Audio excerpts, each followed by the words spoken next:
Hello everyone, welcome to my latest top 10 video. Before I get into that, let me explain a couple of things. Typically with the top 10 videos, I do a lot more editing with these.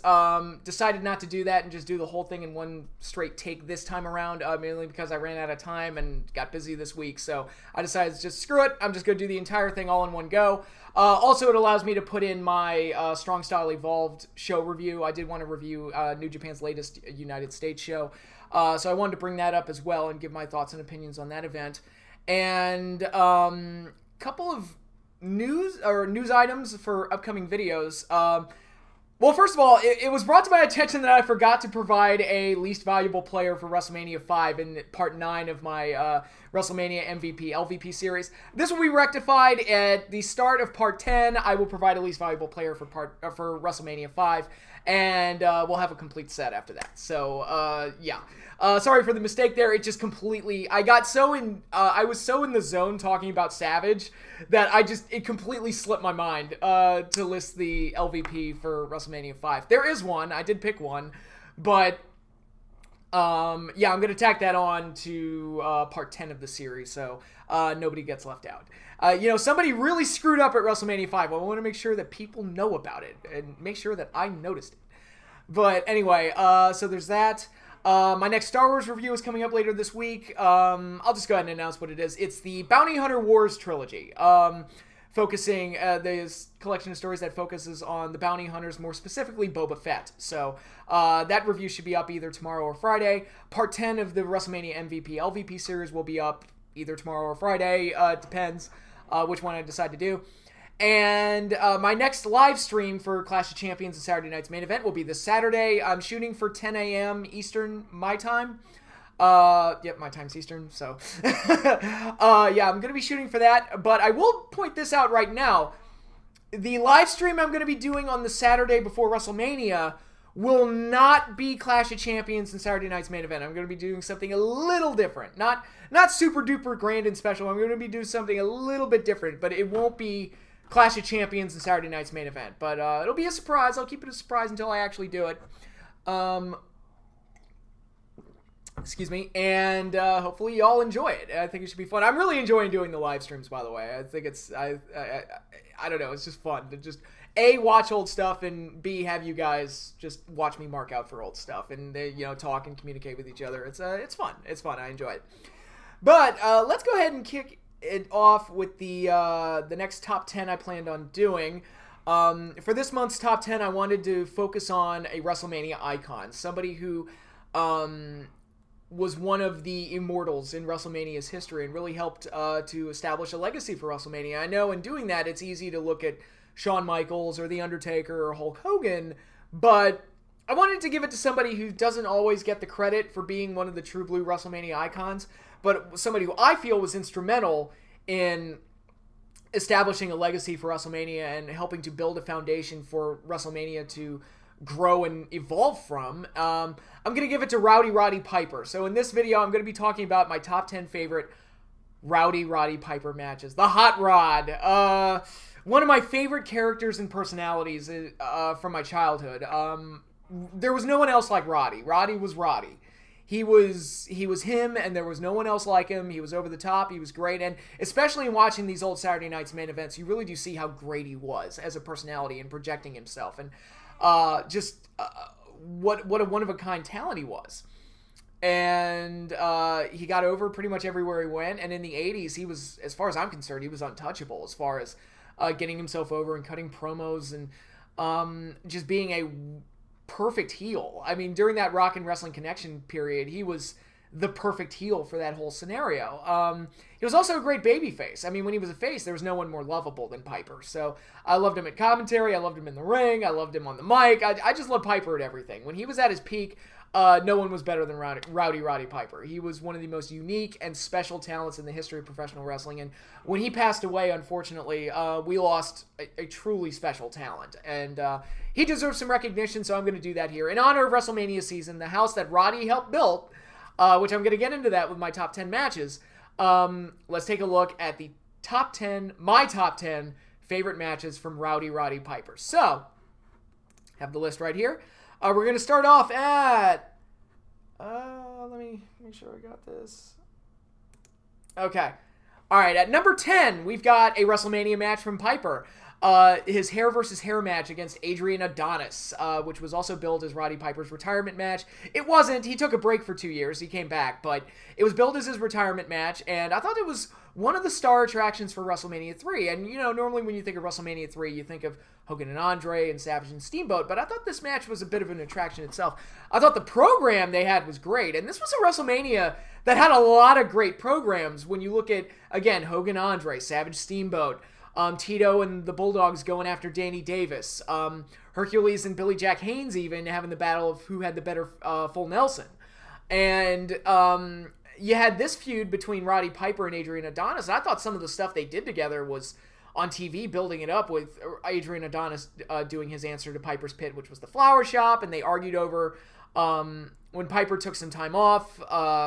Adrian Adonis took the place of Piper's Pit, and then when Piper came back, they debated on who should have, you know, the WWE's top interview show, and they did the bit where Orton and Morocco and Adonis all attacked Piper, and Piper destroyed the flower shop set in a fit of rage. You know, the war has just begun, and all that stuff was amazing. So I thought the build-up to this match was great.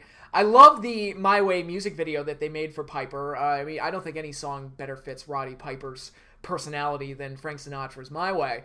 And you got this really fun, really exciting match where Adrian Adonis was, at this point, he was basically just the fat guy that bumped around, which was good for him. I mean, he made it his gimmick.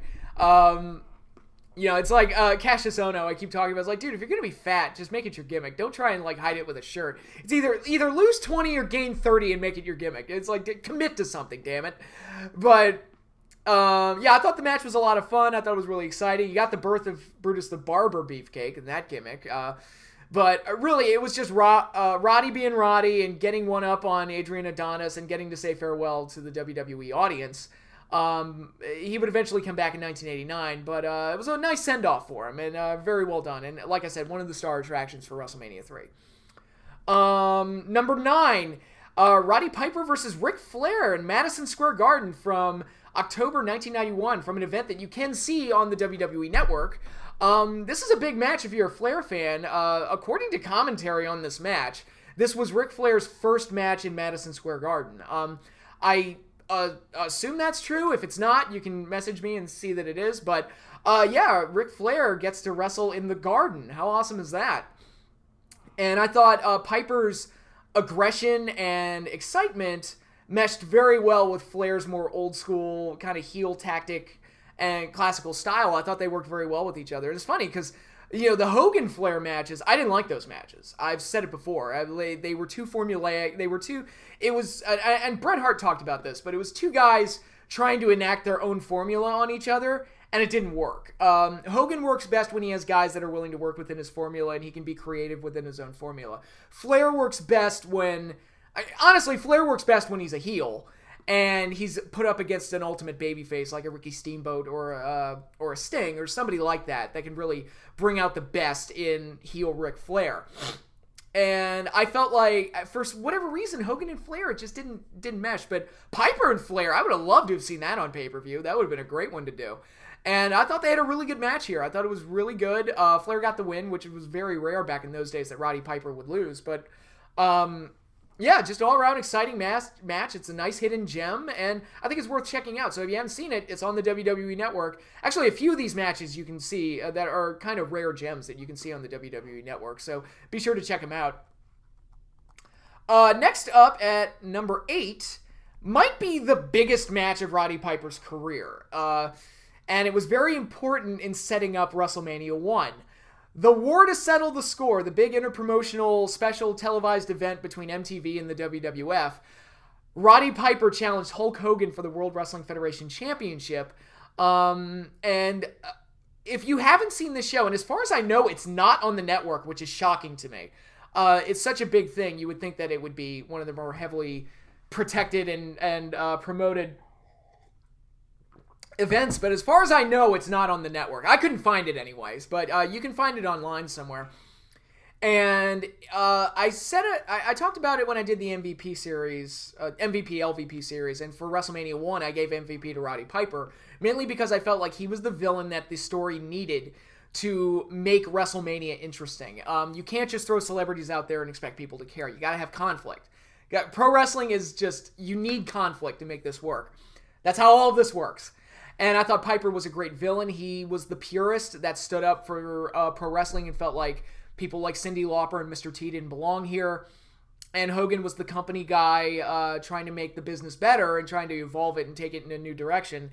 So you understood where both guys were coming from. You got that awesome bit where Piper kicked Cyndi Lauper and threw her down to the ground. It's like, good Lord. And Cyndi Lauper got involved in this. And the pre-match stuff with all the promos and all the wrestlers talking about the Rock and Wrestling Connection and taking sides. And, do you agree with Piper or do you agree with Hogan? And all very well done. And it created like this really exciting atmosphere in the Garden where you had a babyface that everyone loved, you had a heel that everyone hated, and it was just one of those situations where it almost didn't matter what they did, as long as they didn't do anything stupid. I mean, when they're buzzing like that from the word go, you're good. That's all you need. And the crowd reacted to literally everything that they did. But what really put this over the top and made it like an essential part of WWE lore, which is why I'm shocked it's not on the network. Again, if it's on the network, please tell me, because I couldn't find it. But Roddy Piper gets disqualified, Paul Orndorff runs in, and they start beating down on Hogan, and then Mr. T jumps in to protect Cyndi Lauper, because Cyndi Lauper looked like she was going to jump in, and Mr. T jumped out of the crowd and said, no, I got this. And so Mr. T jumped into the ring to team up with Hulk Hogan, and they ran off the heels, and basically set up WrestleMania right there on TV. And it was a beautifully done setup. The crowd ate it up like crazy. So well done, and established an excitement and a need to see WrestleMania and that main event. So to that end, I thought the match absolutely accomplished exactly what it was trying to do. And Piper was the star of this whole thing because he made it all work. He was the glue that held everything together. Because, again, if you don't have that hot villain, the story doesn't work. And Piper made it work. I thought he was absolutely tremendous in all of the stuff that they did leading into WrestleMania 1. But this in particular, the war to settle the score. It's one of those things, WWF, to me, again, put it on the network, guys. It's some pretty grade A stuff. You should really promote that stuff. All right, and from there, we've got a steel cage match from the Boston Garden in 1986, another show that you can check out on the network. Roddy Piper, and here's a pairing you probably didn't expect. Roddy Piper versus Bruno Sammartino. And it's really interesting to me because one of my kind of WrestleMania dream matches, I always wondered what it would have been like if Vince was keen on doing babyface matches, which Vince wasn't keen on doing, which is why this match didn't happen. If Vince was keen on doing Hulk Hogan versus Bruno Sammartino for the title at the main event of WrestleMania 2 in a big babyface match, that would have been interesting. I think that would have been like a really interesting match to do. I mean, the Bundy-Hogan match was pretty standard, Hogan versus the Monster Fair. They did a good enough job setting it up. I just watched the episode of Saturday Night's Main Event on Sunday as part of my live stream where they set that match up, and I thought the angle they did was great, but just something about the attraction of doing Bruno versus Hogan that seems like a big deal, but they were both baby faces, and back then you just weren't going to get it. But here, Roddy Piper being one of the all-time great villains in the WWF, it seemed like a natural to put him up against Bruno. If Bruno can still go and you can get special attraction matches out of Bruno, put him up against Piper. That would be some great stuff. And like I said, this event, it was the main event of this Boston show in 86. I believe, if I'm not mistaken, it was also... was it the same show where Savage beat Tito for the IC title? I think it might have been. I could be wrong. No, that might have been in 85. I don't know, I might be getting my shows crossed. But anyway, I think it was the same show where Steamboat and Bret Hart had their match. I don't know. I might be getting all my Boston Garden shows screwed up. But anyway, it is definitely on the network, and it's definitely worth checking out, because it's just the idea of oh my God, you've got this icon of the mid-'80s going up against this icon from the 70s, and it's just a perfect match. I thought the match was really good. I thought it was a really good, exciting brawl of a match. Bruno went over, which, knowing me, if you know me, my inclination would be like, look, Roddy's the hot young talent here, and it's a cage match, and all he has to do is leave the cell. I would have had Piper go over, but that's how I operate. But Vince is like, you got to send the fans home happy, right? And it ended when Bruno was able to smack Roddy with a wooden chair and then crawl out of the cage to get the win. But a nice, good, brawling steel cage match that's heightened by the fact that Roddy was working with one of the all-time great WWE champions in Bruno Sammartino. And it's just one of those... And again, Bruno is someone I've always... Whenever I can find material on Bruno, I go out of my way to watch it because what Hulk Hogan was to me as a kid, Bruno Sammartino was to my dad. Like, Dad told me... it's like, yeah, I know Hogan's your guy. I know that. And he was telling me this at like 6 years old, but Bruno, that guy, was a legendary champion. So it was always, Bruno always fascinated me because he was my dad's guy. So to me, like, I always had this idea in my head that Bruno, like, Hogan is like my Michael Jordan, but Bruno's like the Babe Ruth. Like, he's like the legend, the icon of a bygone era that was way before my time, but God, he just, like, I just know he's great just because of how much people talked about him. And I always try to watch Bruno material whenever I can. And, like, one of my favorite programs is the Larry Zbyszko Bruno Sammartino feud from 1980. I thought they did some terrific, fantastic stuff with each other. And the angle where Larry turns heel is so well done. So well done. It's insanely good how well they did that. But, yeah, so, I'm here to talk about Piper, and I'm gushing all over Bruno. But, yeah, I think the Piper-Bruno match is definitely worth checking out, and I highly recommend it. All right, next up, it's another bit of a rarity, one from an old MSG card from, what is this, December 91? I have the date on here. Roddy Piper versus Mr. Perfect. That doesn't sound right. That had to have been 1990. No, because Perfect wasn't wrestling at that point, was he? All right, I probably have my dates wrong. But anyway, it was Roddy Piper versus Mr. Perfect at an MSG card. And again, it's one of those weird pairings that they didn't get paired off all that much, Perfect and Roddy. So just seeing this match was a treat for me. And I thought they meshed very well together. You have Piper, who's the brawling type, but who's a beloved babyface. And you have Perfect, who bumps like a madman. So I thought they meshed very naturally together, and I thought this was a very exciting match. I really enjoyed it, and again, it's one of those hidden gems on the network, so if you haven't seen it, check it out. I highly recommend it. And I believe we are up to number 5 here. Number 5, another WrestleMania match from Rowdy Roddy Piper. It was actually his last WrestleMania match for a long time, up until he came back for that match with Jericho at 25, but his Hollywood backlot brawl with Goldust at WrestleMania 12. One of the craziest matches, I think, that has ever been done at WrestleMania. Even today, like, I rewatched all of these matches in preparation for this video.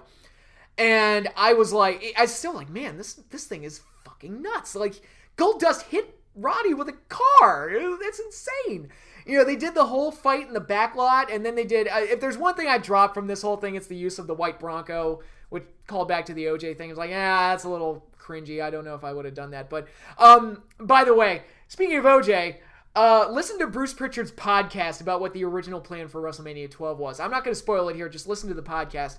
It's the most insane fucking thing I've ever heard in my life, and I can't even imagine that ever happening. But whatever the original plan was, we ended up with Roddy and Goldust, and they had this absolutely wild brawl in the parking lot, which was pre-taped, I believe, either the day before or something like that.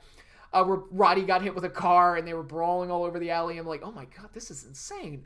And then they get to the arena and they brawl all over the place, and they were doing all the bits where Goldust was like hitting on Piper, and Goldust was still a fairly new character at this point and was very edgy and pushed the boundaries of what you could do back in those days. Like, he was, a lot of people credit Austin and DX as being the guys that kind of ushered in the Attitude Era, but really, like, the first note of the Attitude Era came from Goldust, and I think Goldust deserves a lot of credit for that. Dustin Rhodes, and I've talked about this in some of my live streams actually, about guys that had a big shadow to overcome if their dad was really famous in the business.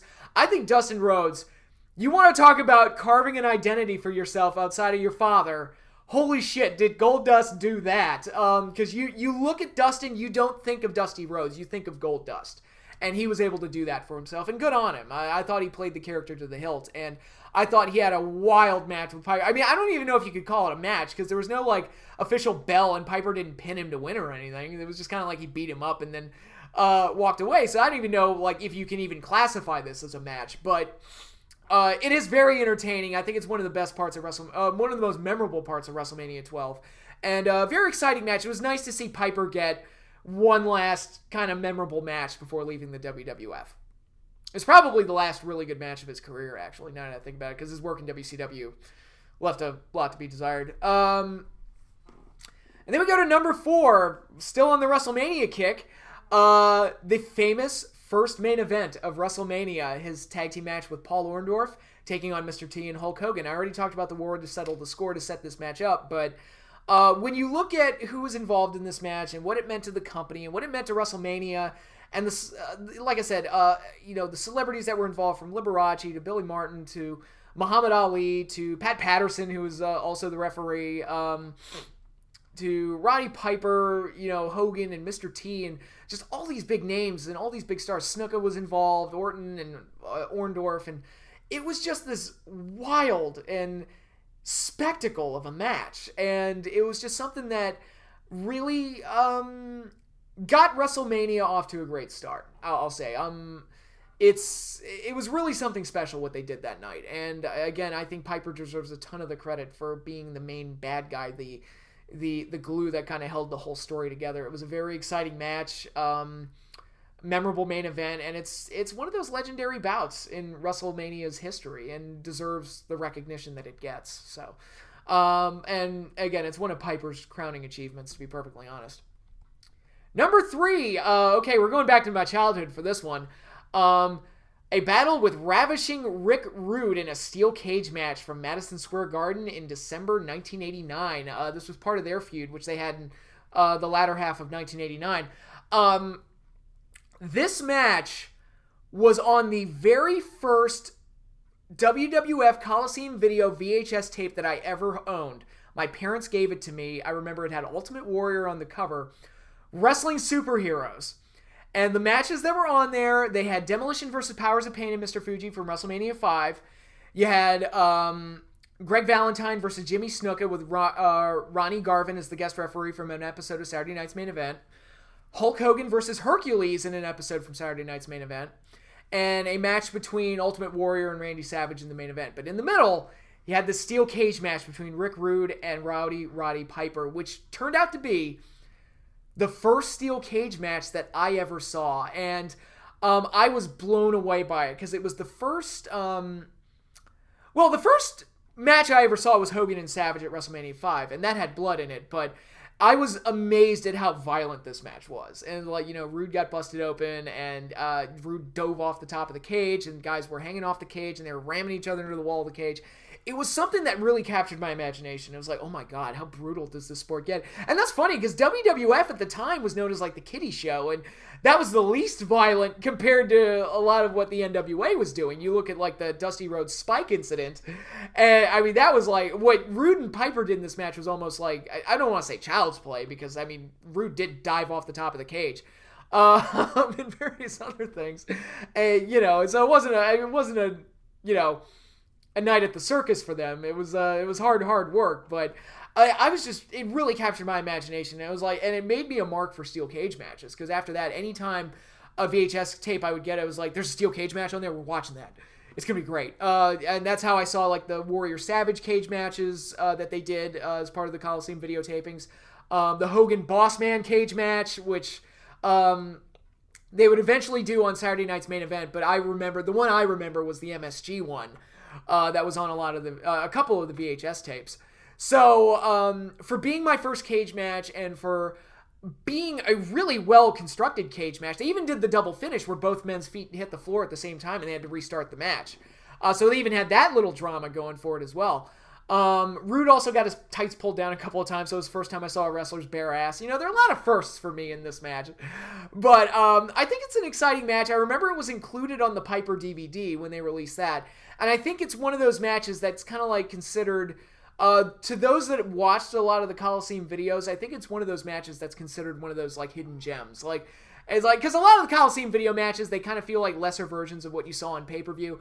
They were great at the time because they blew away anything that we saw on TV, which was mostly squash matches. But when you look at them, it's like, yeah, they're kind of like practice matches for pay-per-views, a lot of them. Or it's like, oh, it's this really weird match that didn't really fit into any story or anything. But this was like one of the, like, consider, like, if I were going to do like a top 10 best Coliseum video exclusive matches or whatever, I would probably put this one on there somewhere. It was a really good one.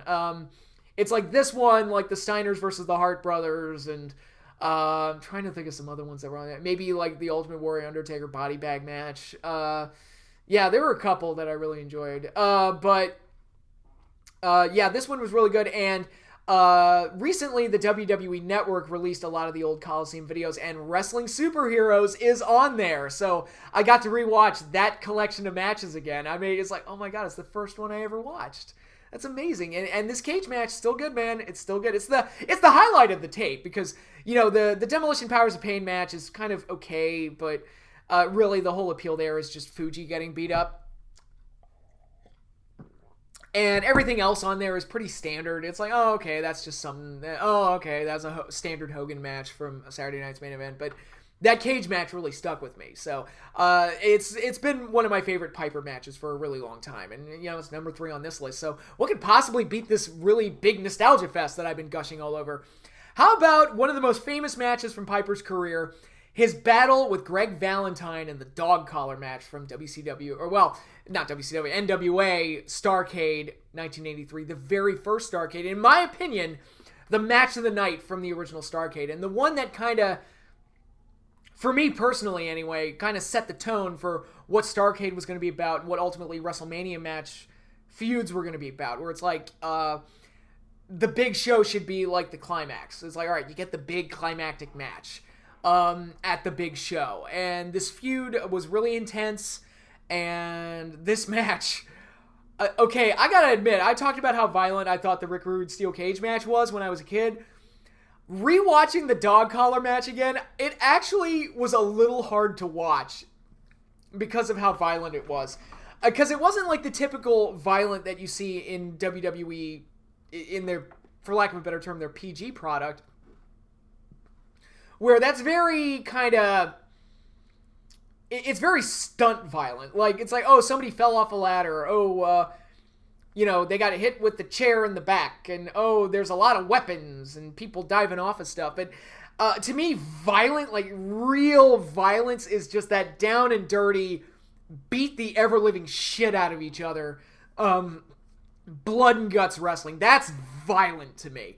And these two guys were chained to each other like dogs and beat the ever-living shit out of each other. The blood, and their ears were bleeding, their you know, their faces were bleeding. There's blood everywhere. It was like, it was almost inhumane to watch. I was like, man, this is sick. What's that line from No Holds Barred? This is sick! Just a really wild and crazy match, and just that good old school down and dirty NWA wrestling that I've really gotten attached to in recent years, where it's like, man, that's just, you know, a lot of times modern day wrestling looks like choreography. That looked like a fight. That looked like two guys beating the shit out of each other, and that's what I like. I just believe it, I bought it, and it made for a very exciting match. In my opinion, the best match from the first Starrcade, and one of the best matches in the history of the event of Starrcade.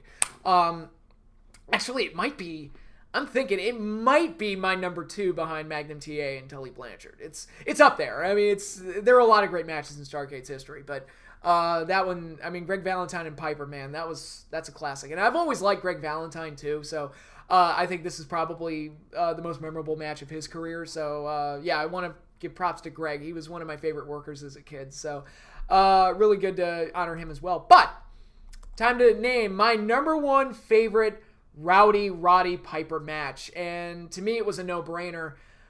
WrestleMania 8, Rowdy Roddy Piper defending the Intercontinental title against Bret Hart, which turned out to be kind of Piper's farewell match. Again, he would have a few more matches after this, but this was like his last match as a regular on WWF television, where he put over Bret. Bret wins the title, and I thought they just had an outstanding match. Like, just, and what the secret brilliance of this match